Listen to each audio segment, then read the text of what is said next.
안녕하세요. 저는 33살인 평범한 여자입니다. 지금은 회사를 그만두고 육아전쟁을 치르고 있는데요. 가끔 틈날 때마다 이 채널의 재미난 사연을 듣고 있는데 너무 재밌어서 팬이 되어버렸어요. 사실 저도 기절초풍할 만한 사연 하나가 있었는데 여기에 이야기를 보내면 너무 재미있을 것 같아 틈틈이 글을 써서 보내드리게 되었어요. 그럼 저에게 일어난 경악스러운 사건을 함께 들어주세요. 저와 남편은 고등학교 때부터 사귄 사이였어요. 그때는 정말 순수하게 플라토닉 사랑을 하고 지냈답니다. 좋은 대학을 가기 위해 같이 공부하고 서로를 응원하면서 도움이 되는 존재로 말이죠. 그렇게 저희는 둘 다 서울에 있는 4년제에 합격했고 같은 대학에 같은 과에 입학해 사랑을 이어갈 수 있었네요. 이듬해 남자친구가 군대에 갔고 저는 고무신 역할을 톡톡히 했어요. 매주 편지 보내는 것은 물론이고 과자와 간식거리를 자주 보내주었죠. 또 제 자랑 같지만 한 번도 다른 남자에게 눈길을 준 적도 없었답니다. 2년 동안 고무신으로 지내었고 남자친구가 제대를 하자 저희는 더욱더 가까워져서 서로에게 없어서는 안 될 존재가 되었습니다. 그래서 결혼을 결심하게 되었고 20대 중반이라는 나이에 빠른 결혼을 하게 되었어요. 양가 부모님은 저희 사이를 고등학교 때부터 알고 계셨으니 결혼해서 아주 잘 살 거라 생각하시고 쉽게 허락을 해주셨습니다. 그래서 저는 직장 생활을, 남자친구는 군대를 다녀와서 생긴 공백 때문에 대학을 마저 다니며 신혼생활을 시작했어요. 자기야, 이거 받아. 이번 달 용돈이야. 고마워. 남편 돼서 매번 이렇게 마누라한테 손을 벌려서 면목이 없다. 당신은 학생인데 당연히 용돈 받아야지. 그리고 시어머니가 이렇게 큰 집을 마련해줘서 내가 편하게 지낼 수 있잖아. 그러니까 마땅히 용돈 받아도 돼. 그렇게 생각해주면 나야 고맙지. 뭐 내 돈으로 마련한 게 아니긴 하지만 말이야. 대신 내가 2년 뒤에 졸업하면 좋은 데 취직해서 당신한테 받은 거 2배로 갚아줄게. 부부끼리 뭘 갚아. 그냥 기분 좋게 써. 그래도 2년 뒤에는 꼭 좋은 데 취직해야 해. 당연하지. 내가 지금 공부 얼마나 열심히 하고 있는데 당신처럼 대기업에 취직하고 말 거라고. 저는 회사와 살림 그리고 남편이 공부하는 걸 도와주며 아내로서 최선을 다했답니다. 그 덕에 남편은 대학을 졸업하고 저보다 좋은 회사에 들어갔어요. 연봉도 저보다 높게 받으며 사회생활을 시작하게 되었죠. 이에 시댁에서는 크게 잔치를 하자며 저와 남편을 불렀답니다. 제가 나이도 어리고 바쁘게 살아 음식은 거의 할 줄 몰라서 시어머니가 시키는 것만 눈치를 보며 해나갔어요. 혜경아, 너 칼질도 못하니? 네가 칼질하는 거 보니까 꼭 유치원생이 소꿉놀이 하는 것 같구나. 어머님, 제가 많이 어설프죠? 연습해 봤는데도 잘 안 되더라고요. 어휴, 그게 자랑이야? 너 내 아들한테 밥은 제대로 해 먹이냐? 그게 반찬 가게에서 사다 먹거나 친정 엄마가 가져다 주셔서 따로 요리는 안 해요. 내 아들은 평생 조미료를 쓰지 않은 음식들만 먹여왔는데 네가 내 아들 입맛을 싹 다 바꿔놨구나. 내가 잔소리는 안 할 테니 틈날 때마다 나한테 와서 요리나 배워라. 어머님, 저도 영식이랑 똑같이 일하는데 저만 밥을 해야 하나요? 그냥 그때그때 사 먹거나 시켜 먹어도 괜찮다고요. 요즘 배달 음식이 얼마나 잘 나오는데요. 뭐, 영식이? 넌 결혼한 지 2년이나 지났는데 아직도 남편 이름을 그렇게 막 부르는 거냐? 그리고 내 아들하고 똑같이 일하니까 밥을 안 해도 된다는 말을 하는 거야? 아무리 세상이 변했어도 아내가 주방에 들어가 밥을 하는 건 세상의 이치야. 게다가 내 아들 연봉이 훨씬 많으니까 그런 대접을 받아야 하는 게 당연한 거 아니냐? 시어머니는 대학 생활할 때는 저에게 한 번도 쓴소리를 하신 적이 없었어요. 제가 공부하도록 용돈에 등록금도 마련해 줬으니 늘 고마워하셨죠. 그런데 남편이 취직을 했다니까 바로 태도를 바꿔서 잔소리를 이런 식으로 늘어놓으셨답니다. 게다가 기강을 잡으려고 큰 소리까지 치시는데 정말 짜증나더라고요. 그래도 어쩌겠습니까? 다른 시어머니들도 이 정도는 한다고 하니 참고 하라는 대로 하기로 했죠. 그날 이후 시어머니는 때때로 연락해 저를 시댁으로 불렀고 남편이 좋아하는 음식들을 배우기 시작했어요. 하나부터 10까지 가르치시며 자신의 아들이 굶거나 배달 음식 따위를 먹게 하면 혼날 거라고 경고까지 했답니다. 이에 저는 한 귀로 흘려버리고 집에서 요리해서 밥을 차리기도 했지만 귀찮은 날은 그냥 배달시켜 먹거나 반찬 가게에서 사 먹었어요. 덧붙여 말하면 시어머니가 가르쳐준 음식들은 죄다 사먹는 음식들보다 못했답니다. 남편도 시어머니 음식을 거의 먹지 않았고요. 가끔 시어머니가 저희 집에 찾아와 냉장고를 보며 시키는 대로 하지 않고 사는 걸 확인하고 저에게 끝없이 잔소리를 하셨습니다. 이게 뭐야? 죄다 반찬 가게에서 사온 것들이잖아. 나한테 배운 건 왜 하나도 써먹질 않는 거니? 내 아들 입맛을 바꾸지 말라고 했잖아. 어머님 레시피대로 그이한테 해줘봤는데 사먹는 게 더 맛있다고 해서요. 그래서 사먹고 지내기로 했어요. 뭐야? 네가 어떻게 요리를 했길래 맛이 없다는 소리가 나와? 영식이는 평생 내가 해준 음식이 이 세상에서 제일 맛있다고 그랬어. 어머님, 그이가 제가 한 거랑 어머님이 해주신 거랑 맛이 똑같대요. 그리고 입맛에 안 맞는데 아들이어서 그렇게 표현했답니다. 어머님 아들이 사먹는 게 좋다고 해서 그렇게 먹고 지낸다고요. 저는 돌려 말하지 않고 돌직구를 날렸어요. 그러자 시어머니는 얼굴이 홍당무가 되어서 아무 말씀도 하지 않으셨답니다. 이윽고 집안 곳곳을 검사하러 다니며 자기가 해준 집을 왜 이렇게 관리하지 못하냐고 잔소리를 하시더군요. 어떻게든 제가 숙이고 죄송하다는 말을 듣고 싶으셨나 봅니다. 어머님, 죄송해요. 앞으로는 살림 제대로 하겠습니다. 그래, 똑바로 하란 말이야. 내가 이 집 마련하려고 돌아가신 네 시아버지 재산을 탈탈 털었으니까. 네, 어머님, 명심하겠습니다. 그런데 너 왜 아이 소식은 아직 없는 거야? 네? 그이가 이제 취직했잖아요. 어느 정도 자리는 잡고 가져야 하지 않을까요? 그런가? 뭐 어쨌든 빠른 시일 내로 갖도록 해. 여자는 나이가 찰수록 애 갖는 게 어려워지니까. 네, 알겠습니다, 어머님. 저는 시어머니가 또 화를 낼까봐 고분고분하게 알겠다고 고개 숙이며 대답했습니다. 한편 사회생활을 시작한 남편은 매우 잘 해나갔어요. 사교성도 좋고 배려심이 많은 성격이라 상사들에게 예쁨 받고 일도 열심히 하는 직원으로 지냈답니다. 그리고 저에게 받은 만큼 돌려주겠다며 월급을 받을 때마다 절반 이상씩 생활비로 주었어요. 그리고 저희 부부는 긴 연애를 했음에도 매일 밤이 매우 뜨거웠답니다. 시어머니의 말씀대로 임신을 하려고 더 많은 노력을 기울였죠. 하지만 해가 바뀌었는데도 임신 소식은 오지 않았답니다. 네 나이 내일 모레면 30이야. 아이랑 부모의 나이 차가 적을수록 좋다는 말을 못 들어봤니? 올해는 무조건 아이를 갖도록 해라. 내가 다른 집처럼 아들을 낳으라고 보채는 것도 아닌데 왜 이렇게 임신을 못하는 건지 원. 죄송해요, 어머님. 그이랑 노력은 하고 있는데 잘 안 되네요. 잠자리에는 문제가 없다는 거냐? 그럼 네 몸이 이상이 있는 거 아니야? 너 이러고 있지 말고 당장 병원 가서 검사부터 받아봐라. 네?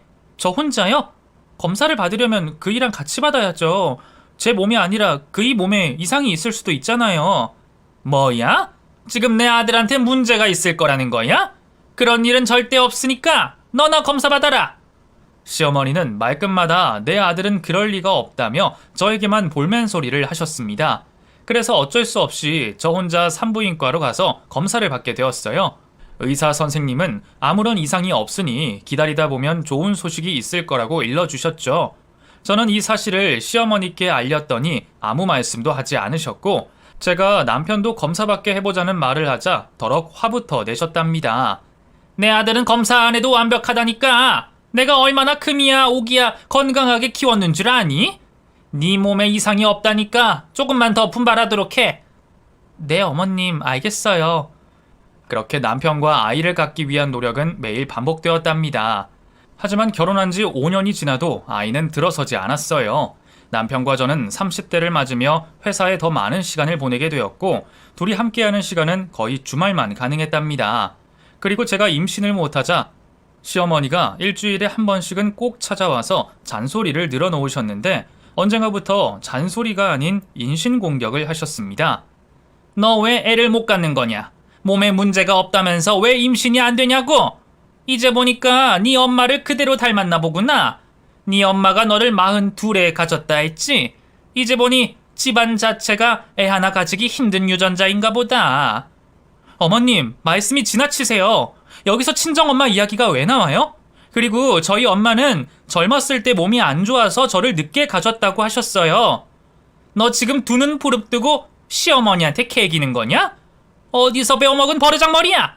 그것도 네 엄마한테 받은 유전자냐? 어머님, 제발 그만하세요. 그리고 앞으로는 제가 임신이 되든 안 되든 가만히 기다려주세요. 매주 찾아와서 저 괴롭히지 말아달라고요. 제가 어머님 때문에 스트레스를 얼마나 많이 받는지 아세요? 요즘은 머리도 빠지고 있다고요. 나 참 기가 막혀서. 세상이 얼마나 요지경이길래 며느리 따위가 시어머니한테 목에 핏대를 세우고 대들어?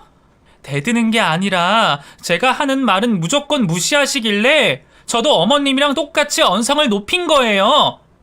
저는 따박따박 말대꾸를 하며 시어머니에게 지지 않으려고 했습니다. 그러자 시어머니는 기분이 상한 채 돌아가셨어요.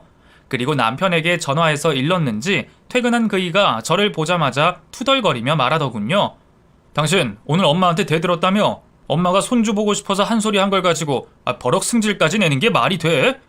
당신이 우리 엄마 비위 맞추기 힘든 것처럼 나도 장인 장모님 비위 맞추는 거 힘들어. 그런데 난 한 번도 당신 부모님한테 대들거나 말대답한 적 없어. 그거야 우리 엄마 아빠가 당신 속을 긁는 소리를 하지 않으니까 그런 거지. 언제 우리 부모님이 당신한테 작은 꾸중이라도 한 적 있어? 내가 돈 벌고 당신이 공부할 때도 아무런 말도 하지 않고 기다려주신 분들이라고. 그런 우리 부모님과 시어머니가 비교가 되겠니? 뭐야? 너 지금 우리 엄마 욕하는 거야? 이제 막 나가는구나. 말이 헛나왔어. 마지막 말은 미안해. 하지만 어머님이 매주 찾아와서 임신 타령하는 거 질려버렸어. 당신이 중간에서 막아주면 안 돼? 따지고 보면 엄마 말이 틀린 것도 아니잖아. 결혼한 지 5년이 넘어가는데 애가 안 생기니까 걱정되는 건 당연한 거 아니야? 그리고 말이 나와서 그러는데 당신 도대체 왜 임신을 못하는 거야? 병원에서는 문제가 없다고 하는 걸 보면 혹시 나랑 연애할 때 문란하게 놀았니? 선배들한테 들어보니까 남자 관계에 복잡한 여자들이 임신을 못한다고 하더라. 너도 그런 측에 끼는 거 아니야? 저는 너무 기가 막히고 어이가 없었어요. 남편과 연애할 때 다른 남자를 만나기는커녕 말도 거의 섞지 않았는데 문란한 여자 취급을 받으니 부하가 치밀더라고요. 야, 무슨 말을 그따위로 해? 내가 어떤 여자인지 당신이 더 잘 알잖아. 난 당신이 군대에 있을 때도 다른 남자 한 번 만나본 적이 없다고. 그거야 네 주장이고 진실은 모르는 거지. 어이가 없다.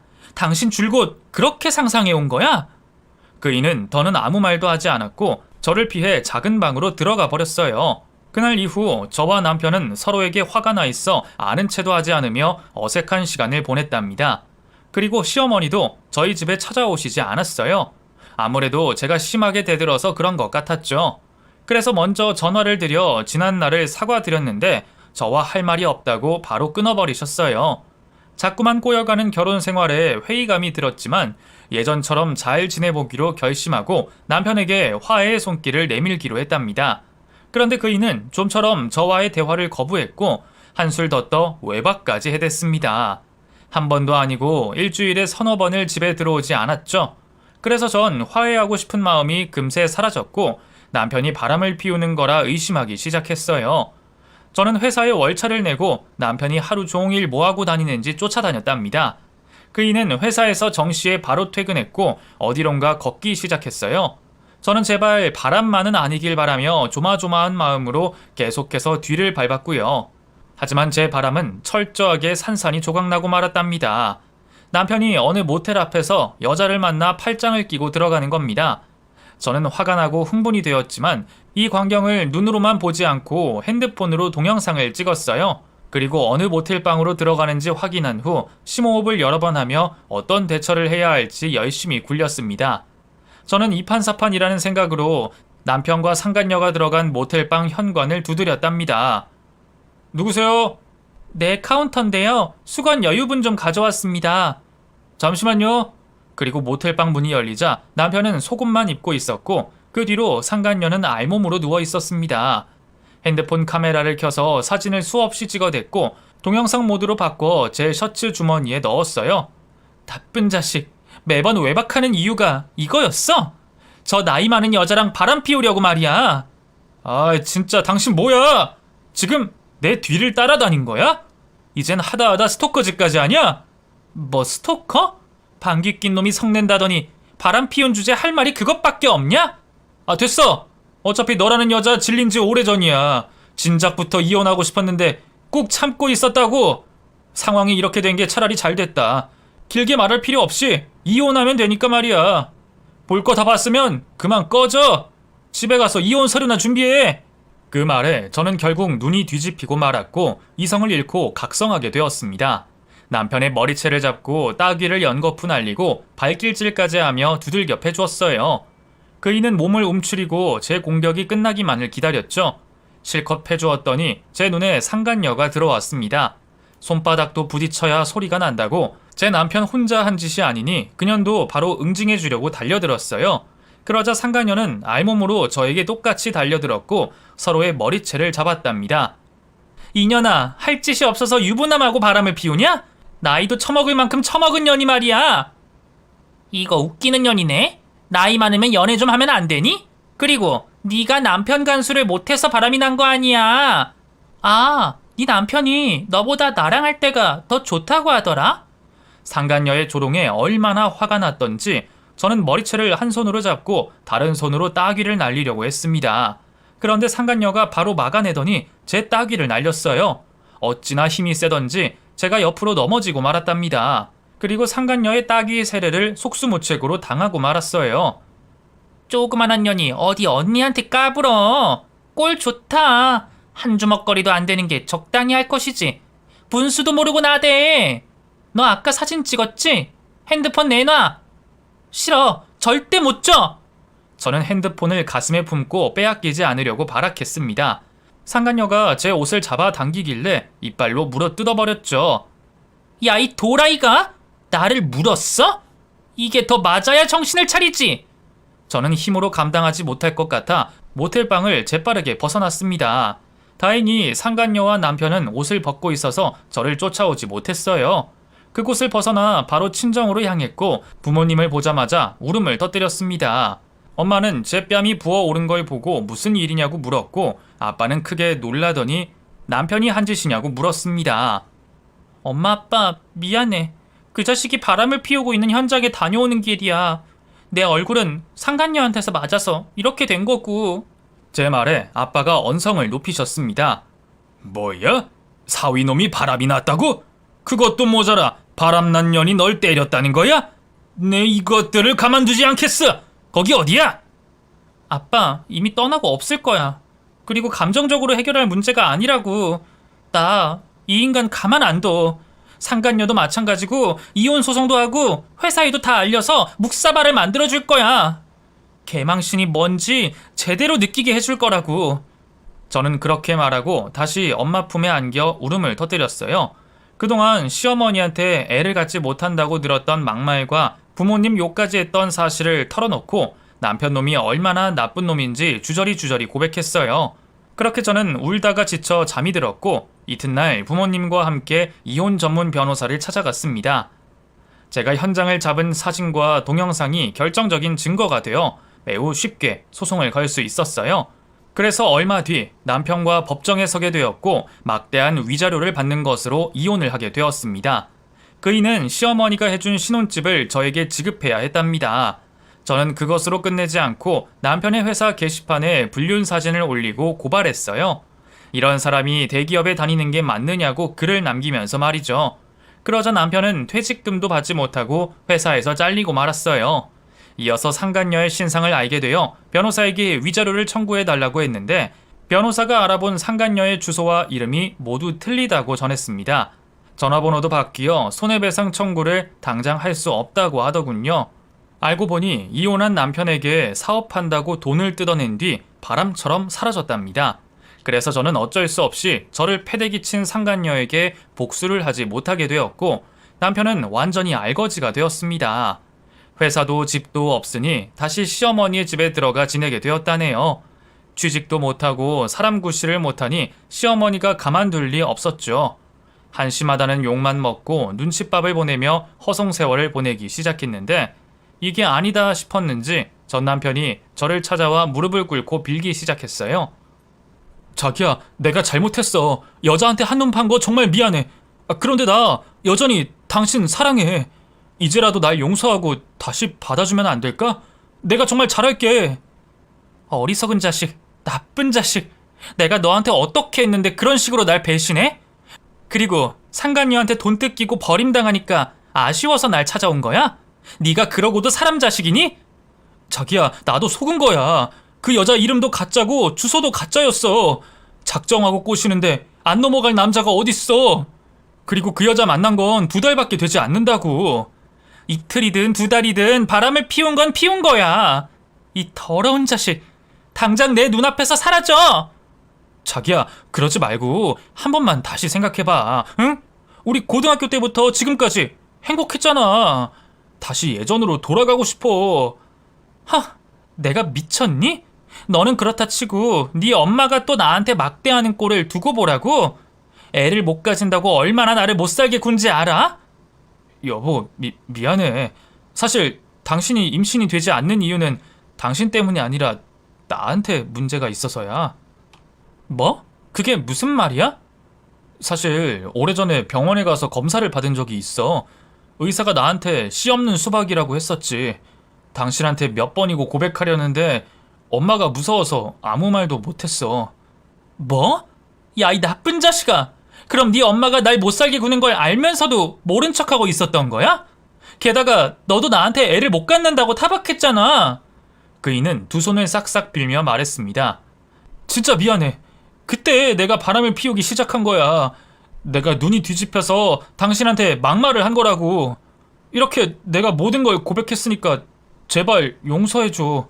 이제 숨기는 거 하나도 없단 말이야. 너무 어이가 없어서 헛웃음이 나오네. 넌 내 뒤통수만 친 게 아니라 날 희롱한 거야. 이 똥물에 튀겨 죽일 놈아. 저는 악을 쓰면서 전 남편의 따귀를 날리고 다신 저를 찾아오지 말라고 으르렁거렸어요. 제 의사를 확실히 알았는지 그는 조용히 일어나 돌아갔습니다. 그렇게 전 남편은 모든 걸 잃고 잉여인간이 되었답니다. 그렇게 헤어졌으니 남편이 생각날 일은 없었어요. 미운 정도 다 떨어져서 손톱만큼도 생각나지 않았답니다. 저는 위자료로 받은 돈으로 혼자 살 아파트를 마련하고 회사를 이직했어요. 이혼녀라는 소문이 돌면서 사람들이 뒤에서 쑥덕거리는 걸 참지 못하겠더라고요.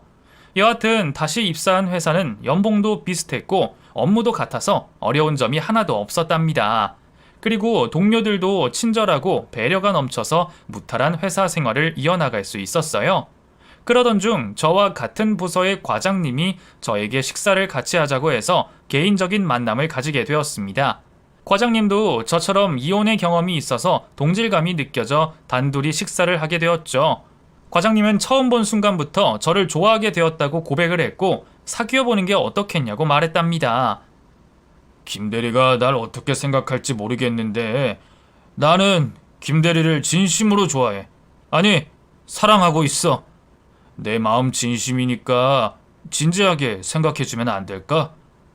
너무 갑작스러워서 뭐라 말할지 모르겠네요. 저는 이혼한 지 얼마 되지도 않았고 새로운 사람을 만나는 게 두려워요. 나도 똑같이 이혼한 사람인데 뭐 어때? 그리고 이혼한 지 2달이 되었든 2년이 되었든 무슨 상관이야. 새로 시작하는 데는 때가 정해진 게 아니라고. 네, 무슨 말씀인지 알겠어요. 그런데 저는 과장님을 좋은 상사로만 생각해왔어요. 그래서 생각할 시간이 좀 필요할 것 같습니다. 그래, 고마워. 거절해도 괜찮으니까 꼭 대답을 해줘야 해. 저는 이혼한 지 얼마 되지 않아 부담스러웠고 전 남편처럼 처음에는 모든 걸 다 줄 것 같은 사랑을 주다가 제 뒤통수를 때릴까봐 걱정이 되기도 했고요. 그런데 생각해보니 이것저것 재다간 평생 다른 사랑을 하지 못할 것 같더라고요. 어쩌면 저를 좋아해주는 남편과 과장님이 마지막일 수도 있겠다는 생각을 하자 기회를 놓치기 싫더라고요. 게다가 과장님은 얼굴도 잘생기고 키도 훤칠하고 능력까지 겸비하고 있었으니 한번 사귀어보는 게 좋겠다는 마음이 들었어요. 그래서 저희는 연애를 시작하게 되었고 서두르지 않고 차근차근 서로를 알아갔습니다. 과장님은 제가 생각했던 것보다 성격이 온화하고 배려심이 넘쳤어요. 그리고 제가 크게 반하게 된 일화가 있었는데 어느 날 도로 갓길에서 폐지를 모은 할아버지가 리어카를 낑낑거리시며 끌고 가시는데 과장님이 2팔을 걷어붙이고 할아버지의 리어카를 뒤에서 밀어주는 겁니다. 그 모습이 얼마나 멋있던지 과장님을 깊이 사랑하게 되었다니까요. 저희 2 사람은 1년 동안 사귀었고 과장님이 결혼 프로포즈를 했답니다. 김대리, 아니 혜경아, 우리 결혼하자. 나 이제 확실히 알았어. 네가 나의 평생의 사랑이라는 걸 말이야. 승우씨, 고마워. 나도 같은 생각이야. 우리 결혼하자. 그렇게 결혼을 약속하게 되자 회사 사람들에게 먼저 알렸어요. 저희가 비밀 연애를 해서 다들 눈치도 채지 못하고 있었더라고요. 어쨌든 많은 동료들이 결혼을 축하해 주었고 다음으로 양가 부모님께 인사를 드리러 갔답니다.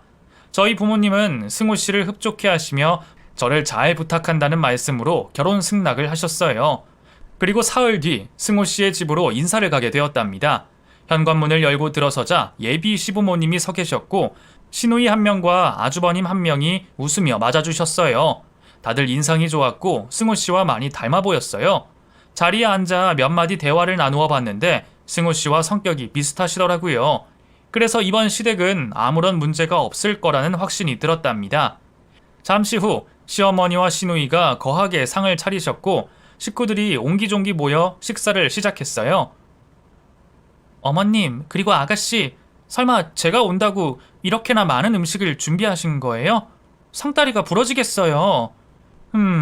혜경씨가 내 아들하고 잘되길 바라는 마음에 모처럼 솜씨 좀 발휘해봤지. 승우한테 들은 대로 아주 예쁘고 싹싹하네. 아, 그리고 시댁 식구들이 많다고 걱정하지 마. 우리 혜경씨한테 시집살이 시킬 생각은 눈꼽만큼도 없어. 어머님도 참, 제가 감히 그런 걱정을 왜 하겠어요. 그리고 시집살이 좀 시키시면 어때요? 저는 언제든지 준비되어 있으니까 막 부려주세요. 저는 농담까지 하며 시댁 식구들과 많은 대화를 나누었고 다들 저를 마음에 들어 하시며 결혼을 빨리 하면 좋겠다는 말까지 나왔답니다. 그런데 식사를 하던 도중 현관문 비밀번호가 눌리는 소리가 들리며 누군가 들어왔어요. 저는 자리에서 벌떡 일어나 인사할 준비를 했답니다. 그러자 시어머니가 집안에 들어오는 여자를 소개했어요. 우리 큰아들 처야. 혜경씨한테 형님이 될 사람이지? 두 사람 잘 지냈으면 좋겠다. 서로 인사해. 저는 고개를 숙이며 인사하고 형님의 얼굴을 확인하는데 소스라치게 놀라고 말았습니다. 형님은 제 전남편과 바람을 피우고 사라져버린 상간녀였어요. 반가워요. 나에게도 동서가 생기다니 무척이나 설레네요. 우리 친하게 지내요. 네? 네, 잘 부탁합니다.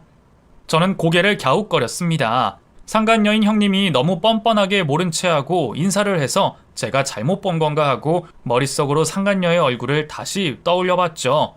그런데 형님의 말투와 행동이 상간녀와 너무나도 달랐어요. 형님은 얼마나 조신하던지 말도 거의 하지 않고 밥상에 부족한 게 있으면 주방으로 가서 반찬을 가져다 주셨습니다. 우리 큰며느리가 보다시피 매우 얌전하고 착해.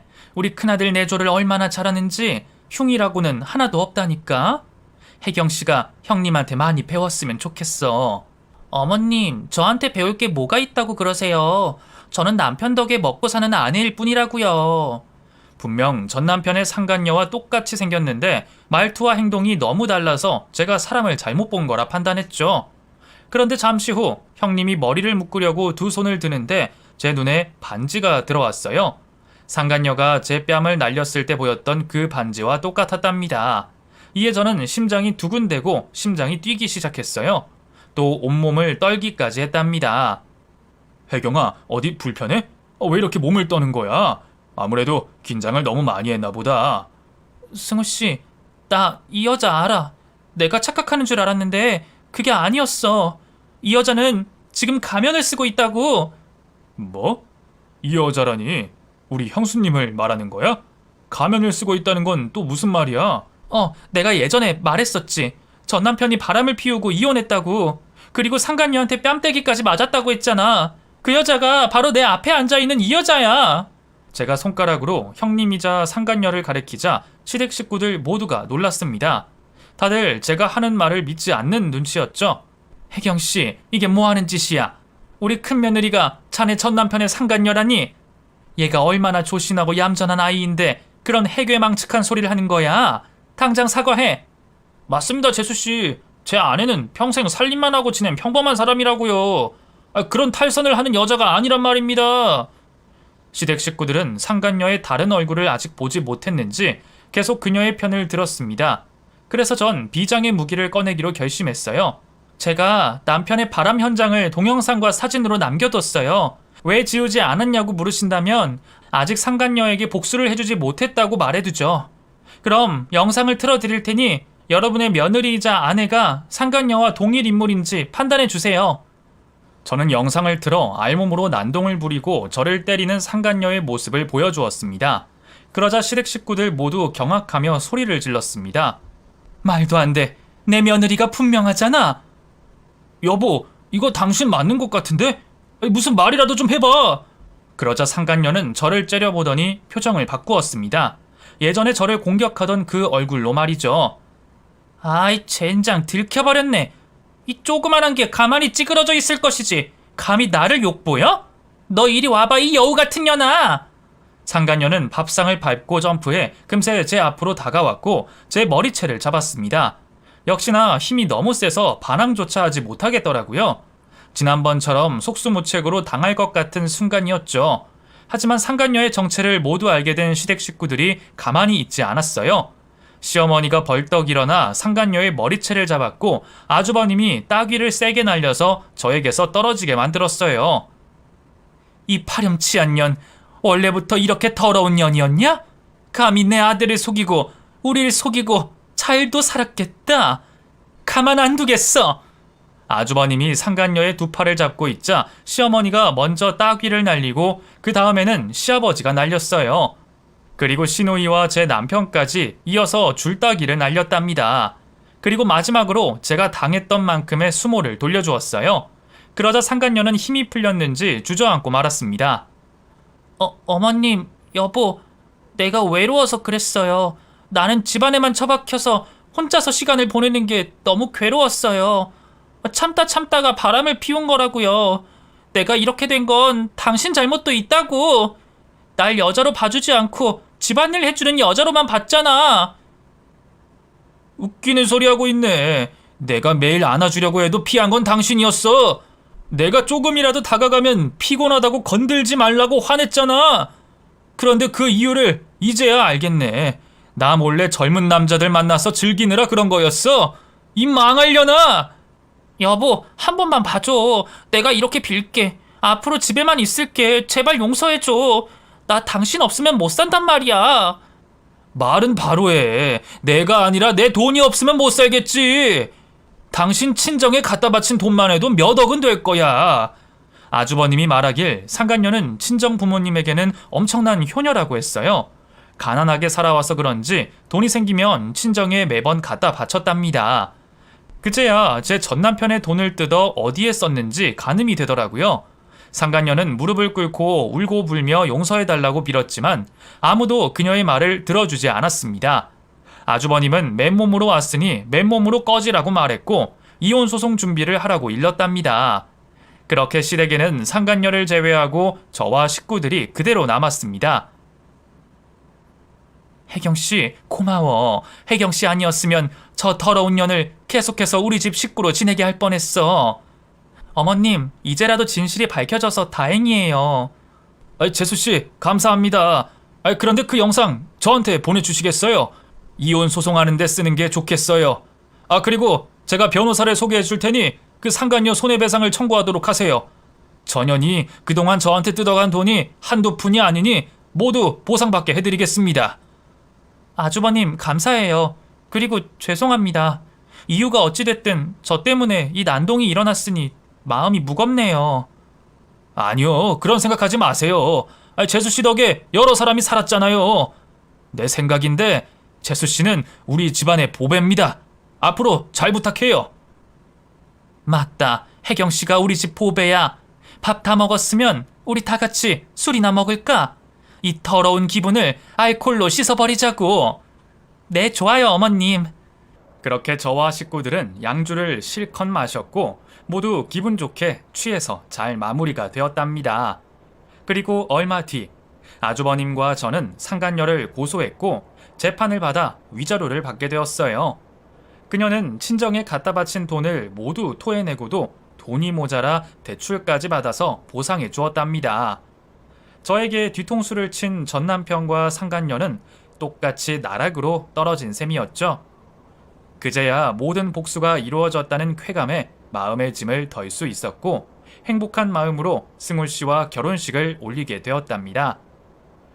그리고 신혼여행을 다녀와 신혼생활을 한 지 한 달 만에 쌍둥이를 임신했습니다. 그 순간 얼마나 기쁘던지 남편을 끌어안고 한참을 웃었네요. 지금 글을 쓰는 시점은 승훈 씨와 결혼한 지 4년이 지났답니다. 제 옆에는 쌍둥이 남매가 시끌벅적하게 놀고 있고 남편은 소파에 누워 잠을 자고 있네요. 이제야 진정한 행복이 무엇인지 절실하게 깨닫고 있답니다. 저는 제 가족을 지키기 위해 무슨 일이든지 다 해낼 거예요. 세상 일은 다 뿌린 대로 거둔다는 말처럼 전 남편과 상간녀가 어떻게 되었는지 보셨죠? 혹시 주변에 이런 인간들이 있으면 가만히 두지 마시고 손가락질을 하시든 욕을 해주시든지 하세요. 나중에 천벌을 받을 거라고 덧붙이면서 말이죠. 제 사연은 여기까지입니다. 경청해 주셔서 진심으로 감사드려요.